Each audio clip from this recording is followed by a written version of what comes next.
There are regular debates and training seminars and other events that promote justice for the poorest people in the world and for a just share of the world's resources for everybody.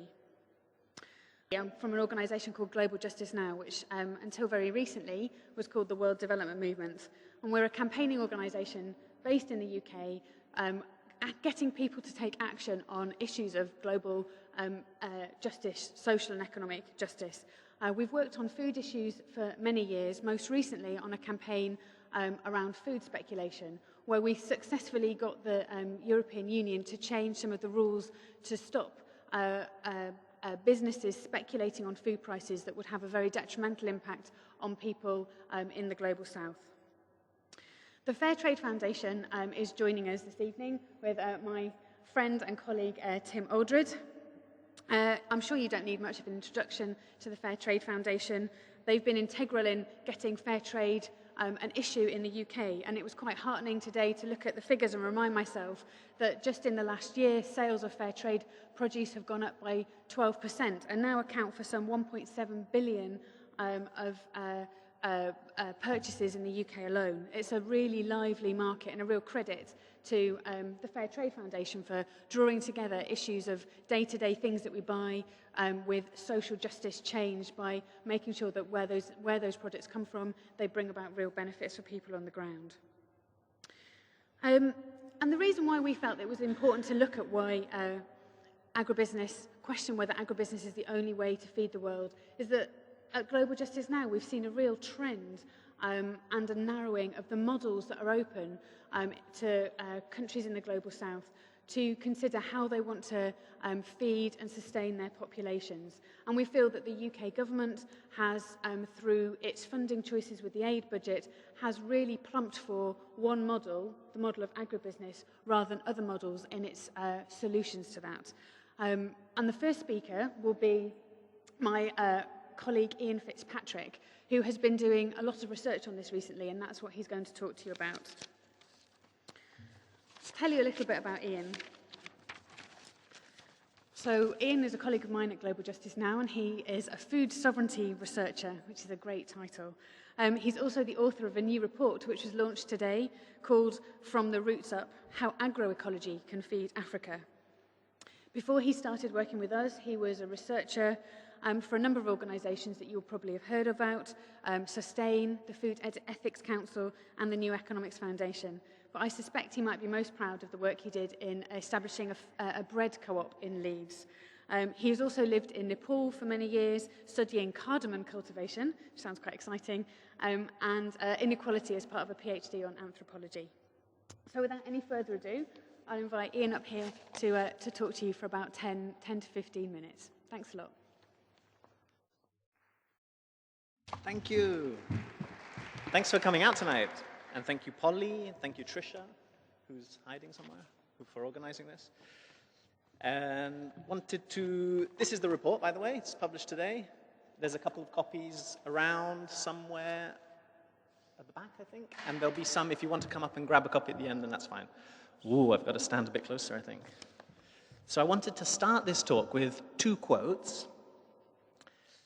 The first is, actually, I won't tell you who it's by, I'll tell you at the end. The time has come for African agriculture. Southeast Asia has become crowded, competitive, and expensive for doing agribusiness, chipping away at profit margins. We see higher profit potential in Africa for exports and for domestic sales. That's a foreign investor quoted in a World Bank report, recently published, called Growing Africa.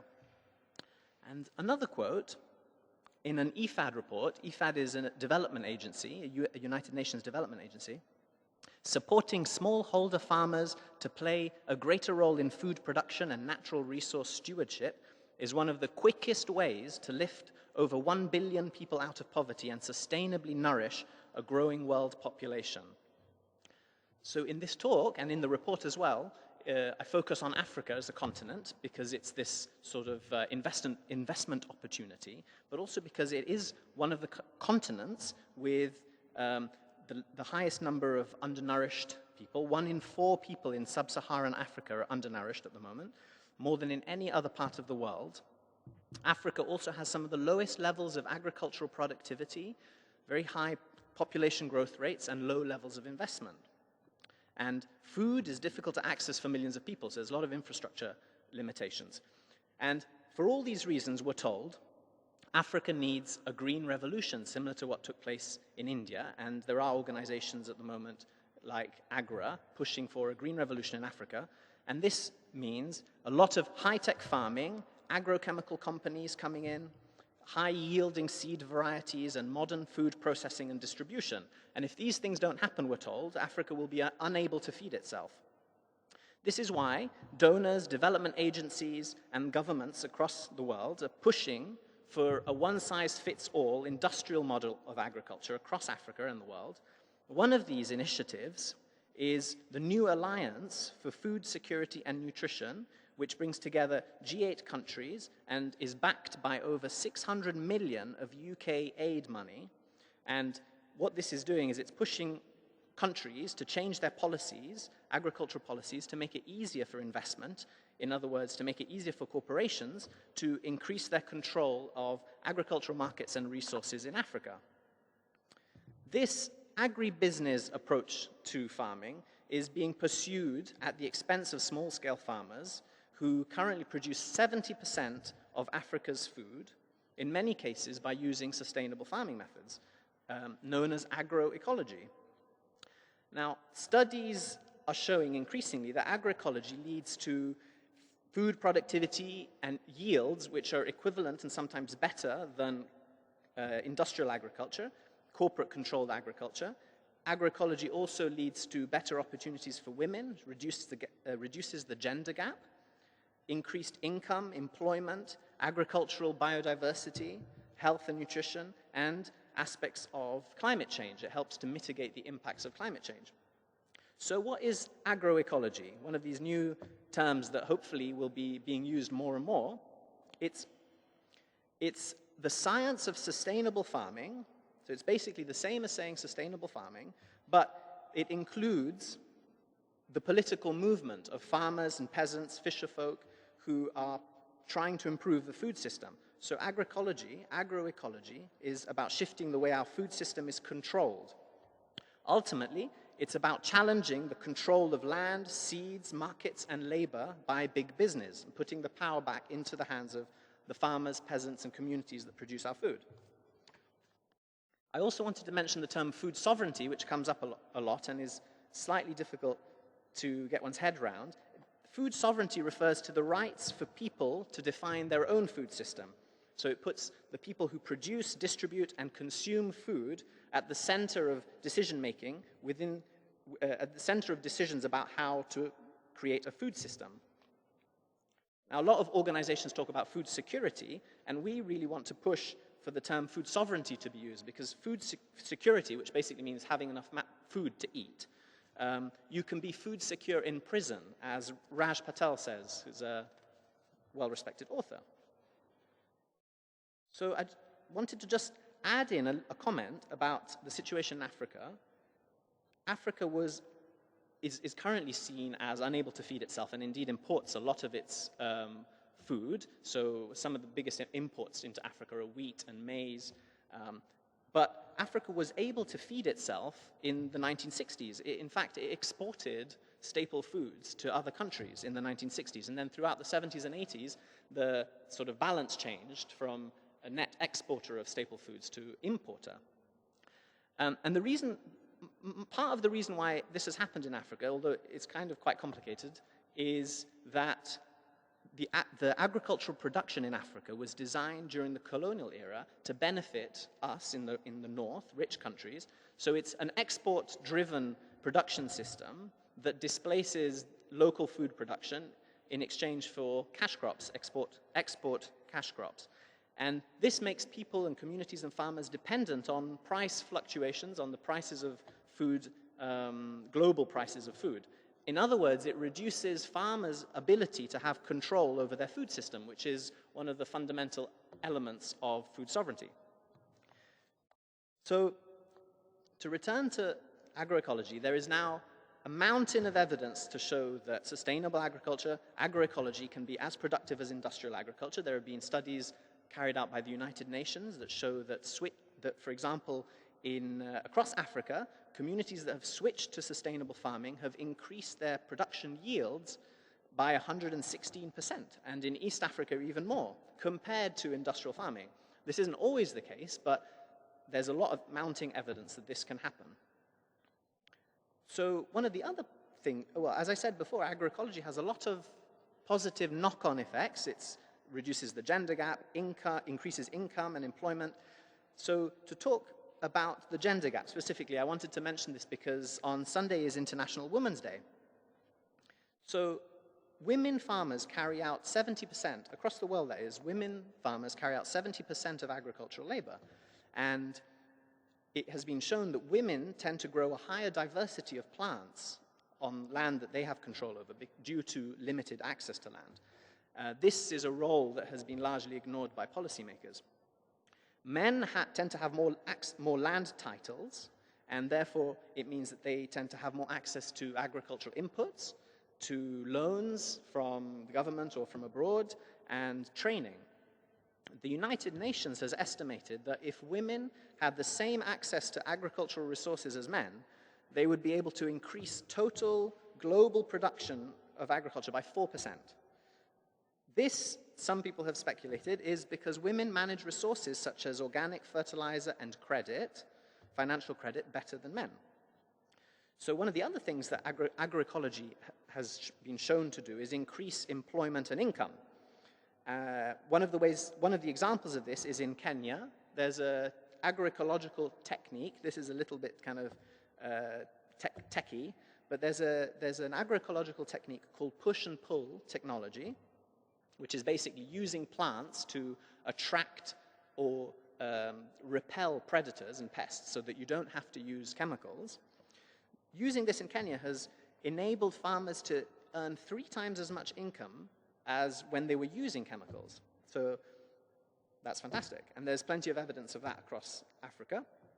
One of the other things agroecology has been shown to do is increase biodiversity on the farms. So for example, organic farming systems, another way of saying agroecology, have been shown to have 30% more species on them than conventional farms. Agroecology also improves health and nutrition, and the IPCC, which is this International Panel on Climate Change, has shown that agroecological practices can help with the impacts of climate change and help to reduce greenhouse gas emissions. So I also wanted to, sometimes people think this is all small-scale stuff, this is a few farmers, on a small plot of land, but actually this is large-scale in some parts of Africa and can easily be scaled up. So for example, in southern Niger, over 5 million hectares, I looked it up, I'm not sure if this is exactly right, but I think that's the size of Denmark. 5 million hectares have been re-greened. So that means that they used to be basically desert, and now using agroecological techniques, there are trees growing, there are over 200 million trees growing, which help to improve the soil quality and have allowed farmers to therefore grow more cereal and feed an additional 2.5 million people. So that's fantastic. And there was a quote actually from someone who describes the impact of this in Niger. It says that vast expanses of savanna, devoid of vegetation in the early 1980s, are now densely studded with trees, shrubs, and crops. And there are plenty of other examples of agroecology in action. Agroecology, for example, they've been setting up schools, Via Campesina, this kind of international alliance that represents something like 200 million farmers. They've been helping to set up schools where farmers can train in agroecology, and and lots of other people have been helping to set up community seed banks where farmers can store their seeds. So there's lots of positive stuff coming out. Now, why isn't this being taken up by governments and donors, as I said at the beginning? And the reason, there's many reasons for these, and these are basically barriers that are preventing this from happening. And one of the largest barriers to preventing the spreading of agroecology is an economic and political bias that favors large-scale industrial agriculture. So despite tons of evidence, and increasingly tons of evidence that shows that agroecology has all these benefits, there's this sort of deaf and stubborn kind of refusal to absorb this evidence because of the political establishment. So what we need is the political establishment and development agencies to develop policies based on scientific evidence, but not only that, but also based on the viability of a global food system into the future, so not to just think about the short term. Another barrier are trade rules and policies. So current trade rules favor the north and force governments in the south, sort of poorer countries, to sacrifice democratic decisions and priorities in the name of free trade. I thought you were about to say 2 minutes. Another barrier is the lack of investment and research. So actually there was a study came out that showed, I don't have the numbers now, but it was an EU study that showed how little funding, how little investment and research goes into ecological agroecology farming in Europe. It's something like 2%. 98% goes to industrial models and chemical inputs and all of that. And that imbalance is represented across the world. There's also the problem that has to be mentioned of aid. Investment is often tied up with the issue of aid because Western governments give aid money to Africa, but 6 times as much money leaves Africa to pay debt repayment, to pay back the aid, and also other things like it gets lost with tax evasion and climate change mitigation, paying for climate change projects. There's another barrier is the focus, I would say almost obsession, with large scale. So governments and financial institutions need to stop focusing only on large scale farming, these sort of monocrop, single plant, very, very large scale farming, and acknowledge that the value of small scale farmers, who currently produce 70% of Africa's food, as I said at the beginning, but also to acknowledge that innovation, sort of all these new techniques in farming, a lot of it comes from the farmers themselves. And so it should work with farmers and develop a sort of farmer-based research projects. And finally, another barrier are issues of land, access to land. And it's basically impossible to get figures on land distribution, on land inequality in Africa and in many parts of the world. But this is a very serious problem. And so improving land tenure arrangements needs to go hand in hand with land reform and redistribution. And this needs to be prioritized to support small-scale farmers and farming communities.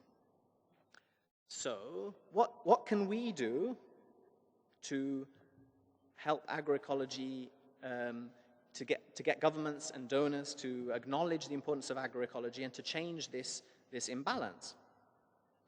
So first of all, the power that corporations currently have needs to be taken away from them and put into the hands of the communities, and the farmers that produce and consume food. So we need a movement of people calling for food sovereignty and agroecology. So the main thing we can do at the moment is to call on the UK government to support agroecology, to acknowledge the importance of agroecology, to support food sovereignty, and to stop supporting corporate-controlled farming.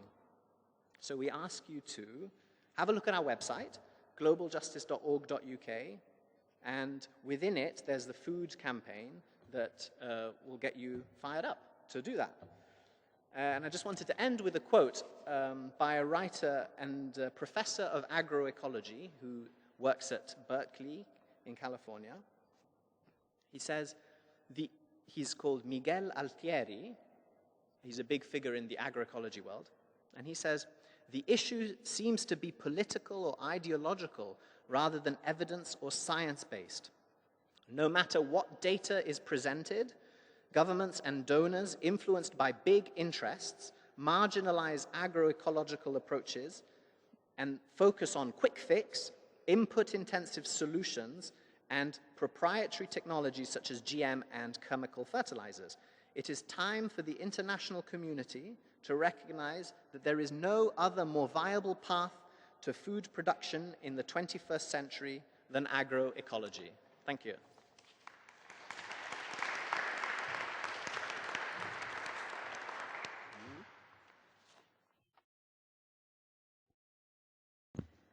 Thank you, Ian. So I'd like to introduce our second speaker now, Tim Eldred, who is the Head of Policy and Research at the Fairtrade Foundation and has been in that role since 2013.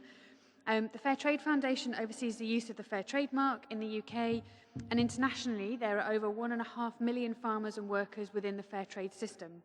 Over 80% of these are smallholder farmers, many of whom are the people that Ian was just talking about, and they're members of over 1,000 cooperatives.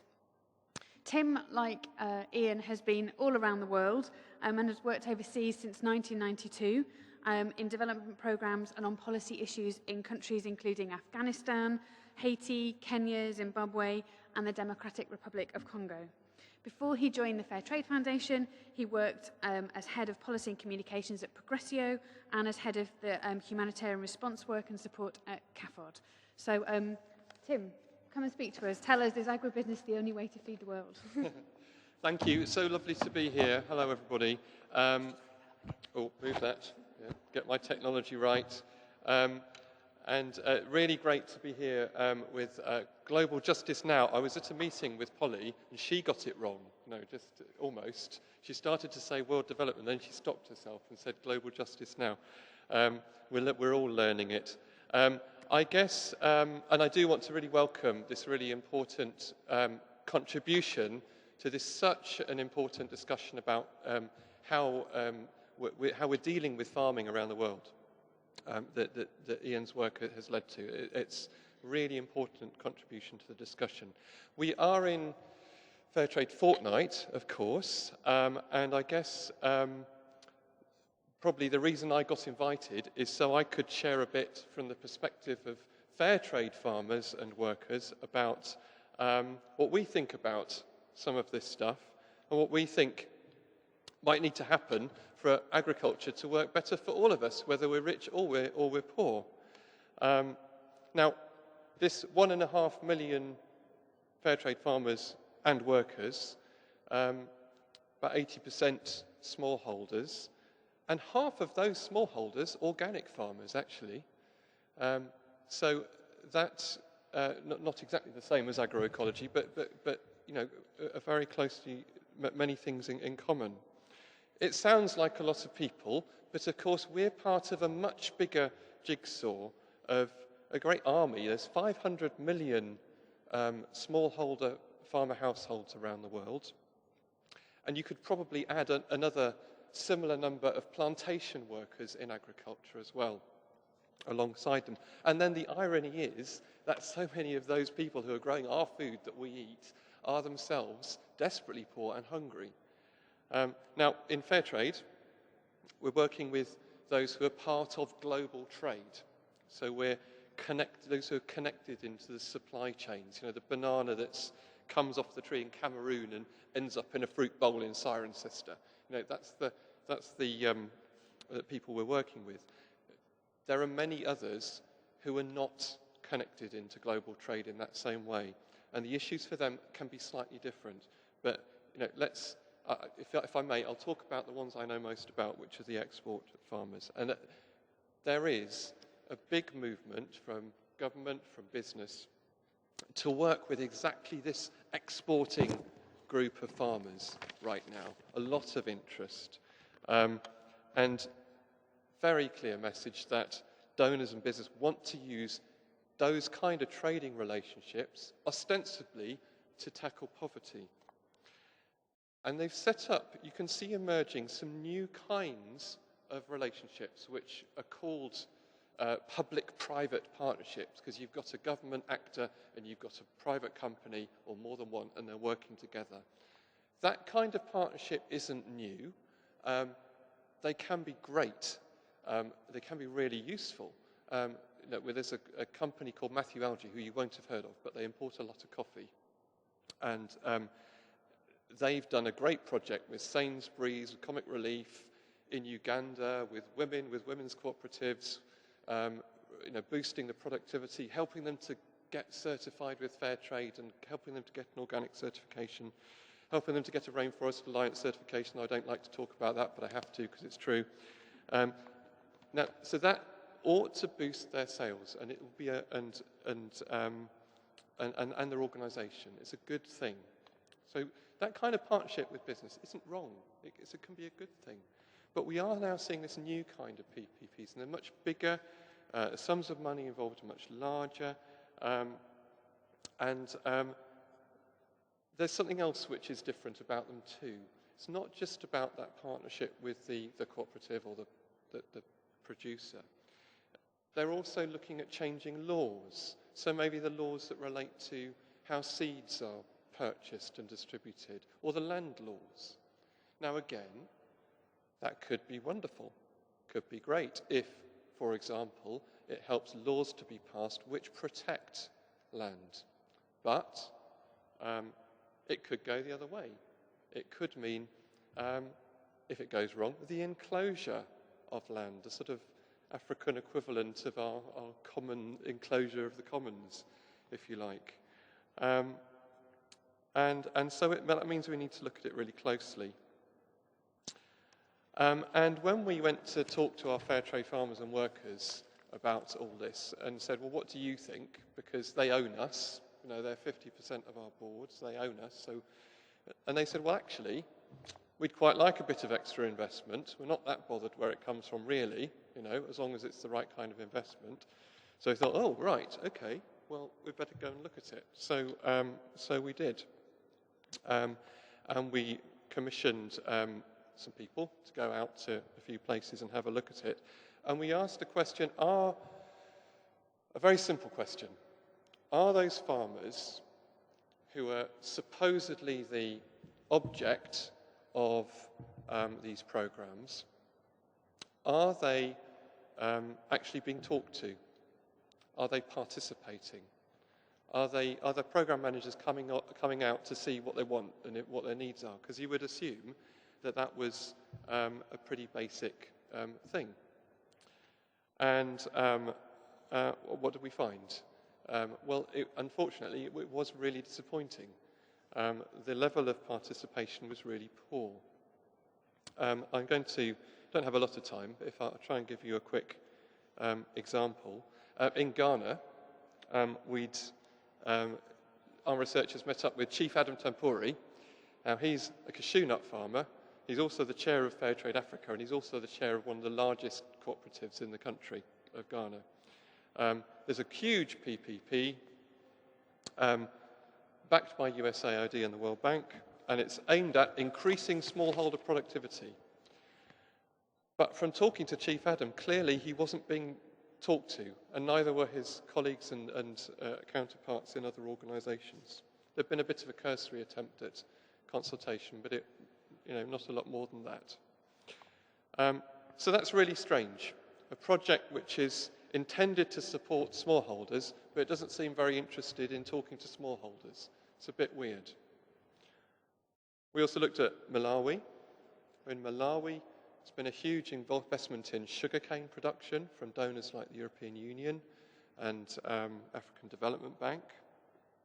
And historically, that program has run into a lot of problems. It's been going for quite a few years, but it's led to allegations of land grabbing, that many hundreds or even thousands of people have lost their land. I'll read you a quote from someone who was interviewed for a study by somebody else. He said, when my 1 acre garden was taken, I was compensated $23, the equivalent of $23. I was surprised and I refused it. I would rather continue with my crop, but I've not even been given the sugarcane plot. And we are in church, so if I may, I'm going to quote from the book of Proverbs, which says, an unploughed field produces food for the poor, but injustice sweeps it away. And I think if we get rural agriculture wrong, people like this gentleman will have found that their customary land, or the unploughed field, has been swept away when it used to produce food.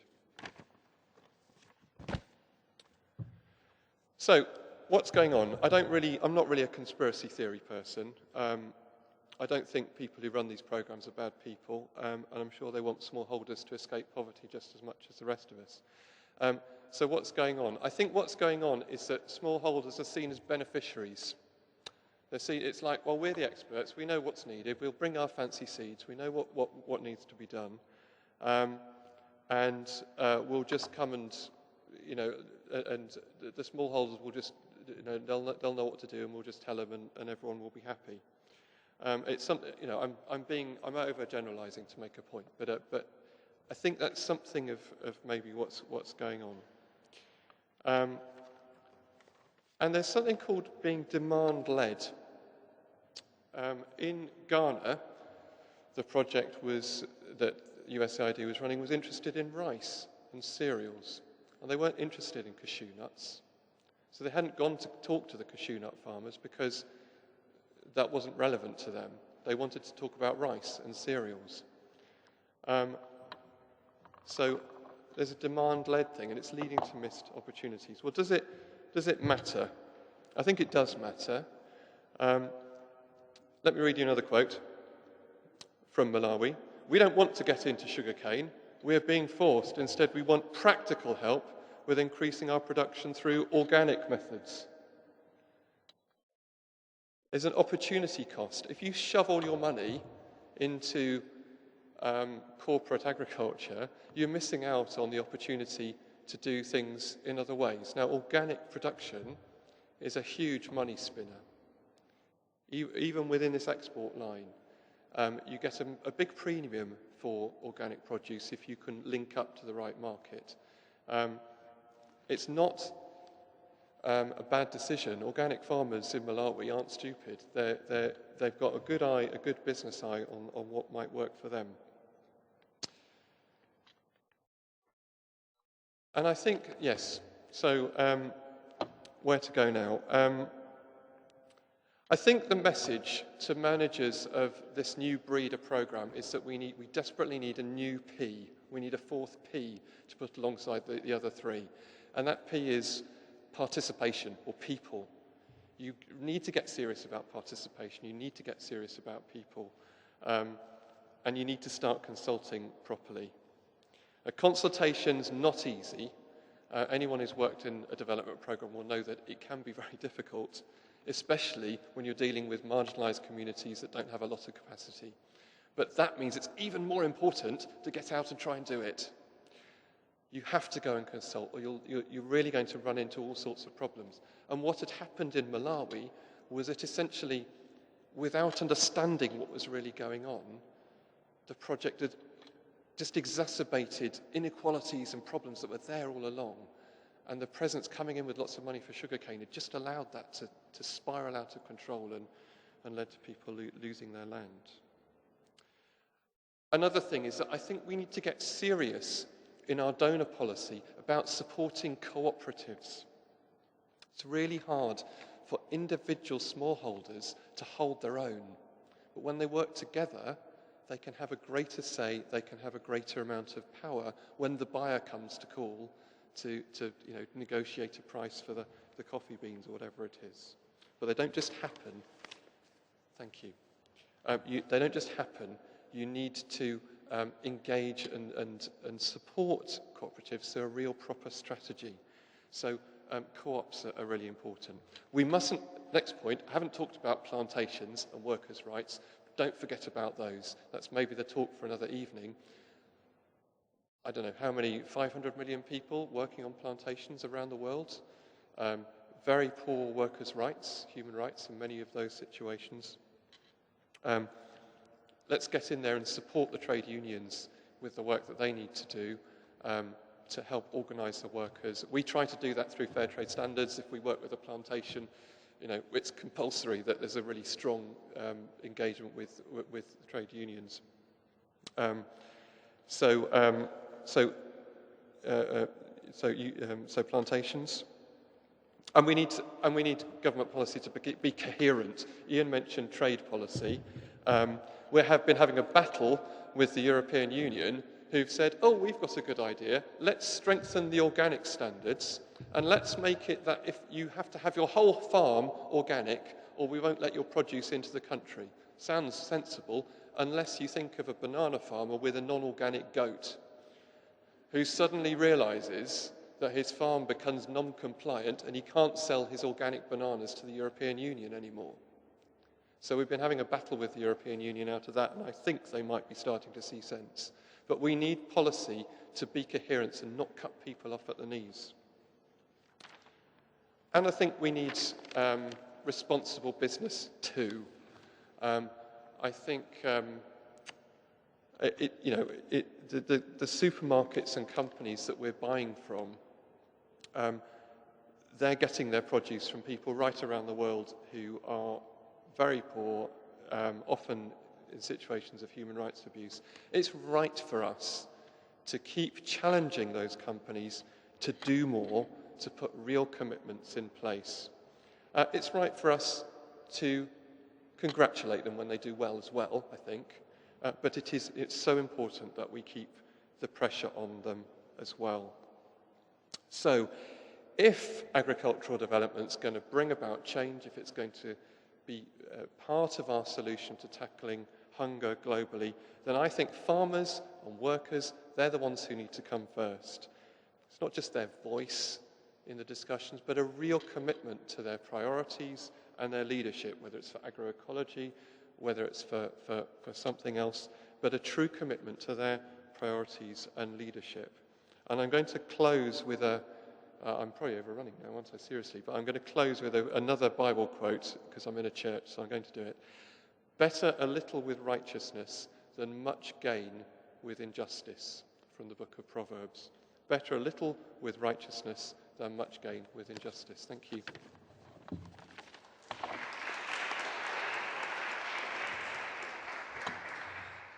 I have to put the microphone down a long way now again. So we've got about 20 minutes for questions. No question is too small or too irrelevant. Whatever you've been thinking as you've been hearing these lovely, interesting presentations, please feel free to ask it. I'd like to take questions maybe in groups, maybe 3 or 4 questions, so that the speakers can pull the juicy bits together. And we've got a roving mic that Tricia here is going to pass around so that we can all hear your questions as well as the answers. Our speakers have got some quite fancy-looking headpieces so that they can answer without having to come up here. Brilliant. So maybe we'll start. Could you put your hand up if you've got a question? Thanks very much indeed, both of you, for speaking. I just wondered, because didn't hear it mentioned tonight, what were your thoughts on GM crops?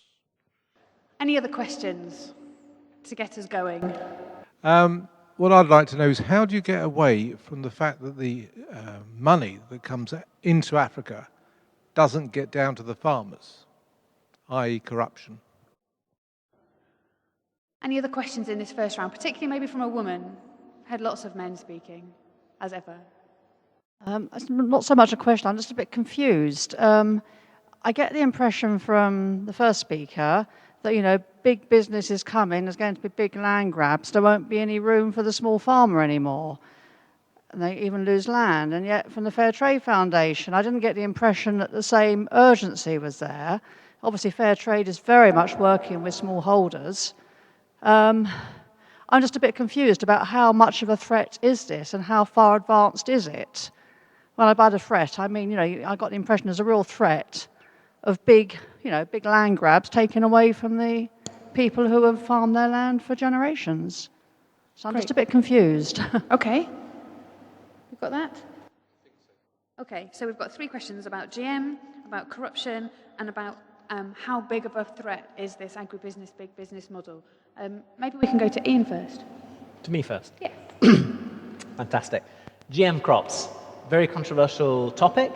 I think our position would be, more than anything, that it has to do with power. So GM technology is mostly controlled by corporations. It patents seeds in particular ways. It develops seeds, and so that it then sells them to farmers who can't save their own seeds and have to buy them every year and become indebted and all. We've heard that before. Our position would be we are against GM seeds that are controlled by corporations, because that's how it works at the moment. That's mostly how GM technology is developed. And it takes power out of farmers' hands, and it prevents or puts a spanner in the works of farmer saving seeds, farmer trading seeds, and things like community seed banks, which is what I mentioned before. In terms of money going to farmers and bypassing corrupt governments, now I have to say I'm not that familiar with the financial flows.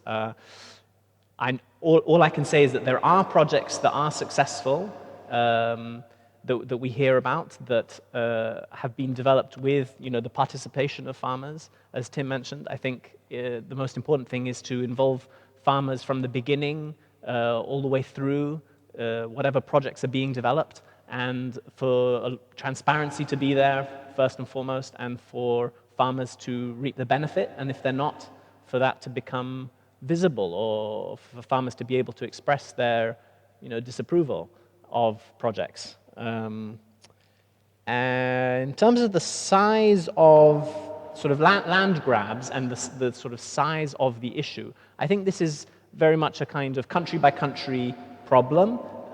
Something like the New Alliance initiative, which I mentioned, works in 10 countries at the moment. So in those 10 countries, which include, for example, Malawi, Mozambique, Burkina Faso, countries like that, there will very likely be, and the New Alliance started only in 2012, although there have been similar initiatives before. So over the next few years, in those countries, you will see, if the New Alliance continues, you will see increased land grabs, increased displacement by small-scale farmers, increased large-scale farming. So for example, you have this emphasis now on agricultural growth corridors, which are these huge areas, millions of hectares, that are being set aside for high-tech agriculture, and those huge areas are planning to displace thousands of farmers. So yeah, that's what I would say. Thank you, Ian. Tim. So for the avoidance of, to clear up any confusion, I think we would be very concerned about the risk of land grabs. I think Ian's just looked into this in a lot more detail than we have, and probably has more facts and figures at his fingertips. But the example I quoted from Malawi was a live example where someone had lost their land due to an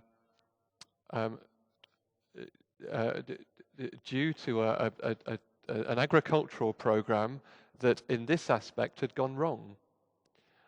So we know that it can affect very real people, and there are huge risks in in some of the models that are being rolled out. It's very important. There's something called the United Nations Voluntary Guidelines on Land Tenure. It's very important that companies and governments that are engaged with agriculture are committed to really backing the letter and the spirit of those guidelines. Quickly on GM crops, we don't, Fairtrade standards exclude the planting of GM crops. We don't guarantee any Fairtrade product to be completely GM free, because seeds can blow across from the neighboring field or whatever, but they're excluded from these standards. And I would, for me, the issue is less about the science. I'm sure those issues are important, and the safety. It is more about who's controlling the seeds, and as Ian was describing. Do you want to add anything about corruption, the corruption question? When you're buying a banana and there's no government money involved, it's the money from the trading relationship that's going down the chain. So the question is that getting to the farmer? Now, in relation, if it's a fair trade banana and there's some fair trade premium money involved, or there's a minimum price involved, then that would be tracked and checked by our auditors. So that's the technical response if it's a fair trade product. I think the bigger issue is, are we serious about supporting cooperatives? If you have a well-governed cooperative that you put time and effort into to make sure that it's democratic and the systems are working well, that's probably the best barrier against corruption and misdirection of funding, I would think. The one thing I think is quite interesting to add on the corruption issue is that UK aid funding has been evaluated over a number of years and has been found on all international standards to be the most transparent, involving the least amount of corruption of any aid money distributed anywhere in the world. So you can be quite confident that the aid money that goes out does go where it's meant to go. Whether that's supporting agribusiness models or the small-scale farmers is, I guess, the topic of the discussion today. Has anybody got any more questions? Who'd like to ask the next question? So my question is a political economy question, and it is this. Why would it ever be in the interest of Western governments, the UK government in this instance, to support agroecology versus industrial agriculture, given its interests and the corporate interests that it serves? And so, do we really think we have we have a successful chance of lobbying the UK government to change its policy? Did everybody hear that question? So the question was, why would it ever be in the UK government's interest to support agroecology rather than agribusiness that might support UK business, basically? A couple of other questions. I'm sure you must have them on the tip of your tongue, and we'd like to hear. I would just ask, what one action would you ask people in the room to take? Another question just for a nice... Oh, bro, thank you. Yeah, so as far as I understand it, like an increasing practice of agroecology and like organic farming in the global south would kind of organically lead to more like diversified agriculture and probably like a decreasing need to like export. So like kind of being aware of the like environmental, like the detrimental impact of like global trade. So how important does it remain for like small-scale farmers in the global south to like export? And like what are your thoughts on the kind of tension between kind of agroecologic principles and global trade? Great question. Good. Tim, would you like to have a stab at those first? So the last question was about, is there an inherent tension between the kind of diversification and agroecological methods and an international model of export where you're exporting things? If you're pursuing agroecology, tell me if I'm interpreting properly. If you pursue an agroecological model, does that mean you diversify and share things locally and you're not interested in exporting and trading internationally? So a tension there. Cool. Tim? Why would government do it? Why would government invest its energy in a I don't know, I'm less familiar with agroecology, but in organic methods. What about value for money? Now, I once did a sum, I nearly looked it up, but I looked up the research budget of one of the very big seed companies, and I divided that by the number of agricultural extension workers that you could have had for the same money. And it was a massive number of people who could be there alongside farmers in the field. And that presence of people who are called agricultural extension workers is scandalously under-resourced right across the continent of Africa. Can I just ask you to explain an agricultural extension worker? Yes, of course, sorry. So this is, it's an expert who goes out to a field and helps a farmer with their farming methods. It's very, very simple. It's very cheap, relatively, and it tends to really, as you would expect, boost up production. And you could do that with agroecology, methods as well. And but people rush off to, well, we need a fancy seed to combat climate change, or we need a fancy seed to combat pests. Actually, a bit more training, you can sort it out, in a much easier way. So I think there's a very strong value for money case, as well as the political argument as well, which is also important. The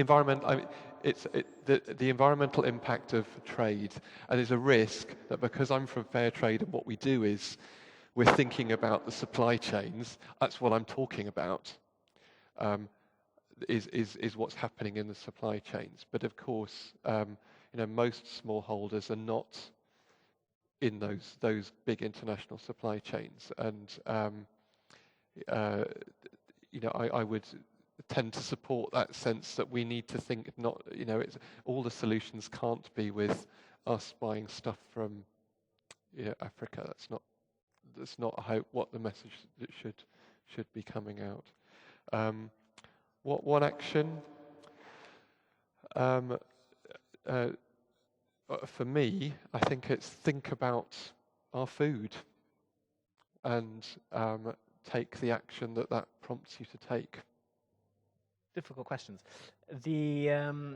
Why would Western governments support agroecology versus agribusiness? I think probably one of the reasons is because agroecology, as I mentioned, isn't just about yields. It isn't just about producing more food. It's about all the other benefits that it has on society. It reduces inequality. It increases income opportunities. It has benefits to the environment. All these other positives mean that communities are therefore healthier and safer in a sense. There will be more opportunities for a start. There'll be less migration from the countryside into cities where there's all sorts of health problems. There's booming cities. There's huge migration problems across the world. People are constantly moving to find better opportunities. Agroecology, in a way, is saying, look, that you can make these opportunities happen where you are, especially if it's supported in some way through these initiatives, through Western governments. The counter is you look at the impact that some of these some of these large-scale industrial agriculture projects are having and land grabs are having, displacing communities who therefore are forced to move somewhere else where they encroach on someone else's land, and therefore there's some kind of tension emerges from that. I think that's why Western governments should support agroecology to avoid those sorts of situations. In terms of agroecology versus global trade, so the issue that's a very fundamental issue, and it's a very interesting one. I think for me that brings to mind, closer to home, in London, in fact, there's an organization called Growing Communities that produces a vegetable box, veg box scheme, and they have a system of a sort of concentric circle system where they say, look, I can't remember the figures, but I think they say something like, look, we're only going to allow 10% international in our veg box. We're going to allow, 30% European.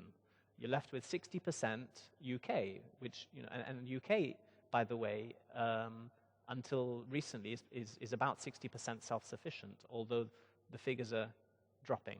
And it's projected that the UK will only be 50% self-sufficient in about 20 years. So I would say something like that concentric circle vision for everywhere, as an international vision, might work. In terms of one action to take, I would say join Global Justice now. But in all seriousness, I think I would say visit our website. There are actions that you can take. By at least joining us in terms of the mailing list, you'll be reminded about actions that you can take, and that will be a good starting point, a good launch pad for you. We've just got a couple of minutes left, so maybe we could just take two final questions. There's a woman just over here, and have a think about who'd like the last question. Hello. As a consumer, am I doing more for agroecology by buying Rainforest Alliance or Fairtrade?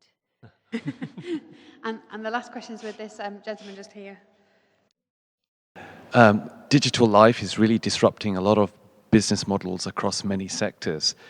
So what are your thoughts on digitalizing smallholder communities' business models that influence the shift in opportunities and rights for them? Maybe we'll go to Ian first this time, and if you've got any closing comments for us, please include them too. Rainforest or Fairtrade? I have to say I'm not that familiar. I mean, I know the sort of basics of what Rainforest Alliance does. I think you should do both.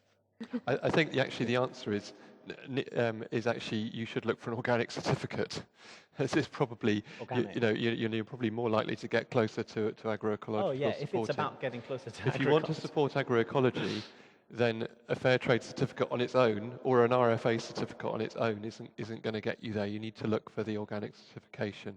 In terms of equivalence on environmental standards, there's not actually that much between us in terms of the environmental component of what we cover. But I think to go that extra step, look for the organic badge. Did you want to add something on digital opportunities? In terms of digital opportunities, I think, I guess similarly to the impact that mobile phones has had, as they say, sort of allowed farmers to know the price of crops so they don't have to get ripped off, things like that. Taking that even further, I would say that's absolutely positive. I don't know the exact impacts that it's going to have in the future. I think to some extent, I think there are priorities. There's sort of series of priorities. Perhaps having a laptop comes after being able to feed your kids. I mean, I would think that is, getting your priorities in the right order is important for that. So, but I'm sure it will play an important role in the future. I think it's absolutely fascinating, the digital stuff. I was in Colombia at a meeting with banana farmers, and we were part of the fair trade. Every so often, we have to look at our minimum prices, make sure they're in line with what things are actually costing. So we were all sat there in a room talking about what a sustainable price was, but on the line from Germany, over Skype, we had the expert in sustainable pricing, global expert in sustainable pricing, just down the line on the screen for free. It was wonderful.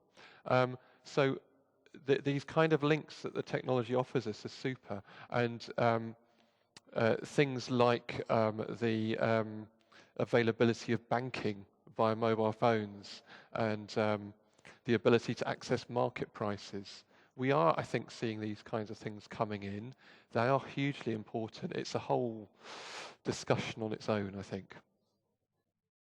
And did either of you have any closing comments you wanted to make? I think let me find my my thing here. Yes, I think better a little with righteousness than much gain with injustice. I think we are at risk of pursuing in global agriculture, we're at risk of pursuing the big numbers in terms of GDP growth. But in the process of seeking those big numbers, missing the very poor and missing the marginalized at best, and at worst, actively harming them by failing to consider and really look into their needs. And I think that leads me to, no one should be left behind, especially the poor, especially the poorest should not be left behind. So I think better a little with righteousness than much gain with injustice, and that's in Proverbs 16th chapter.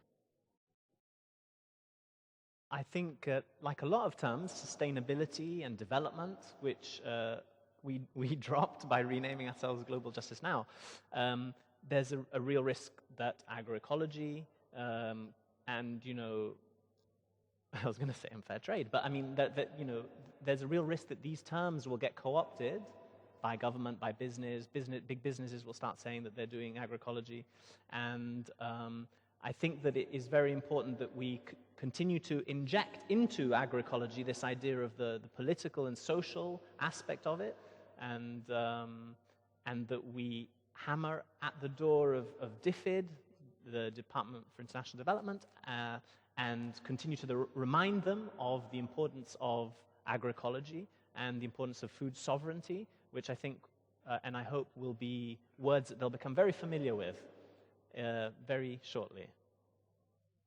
So maybe we should say thank you to our speakers, to Tim and to Ian.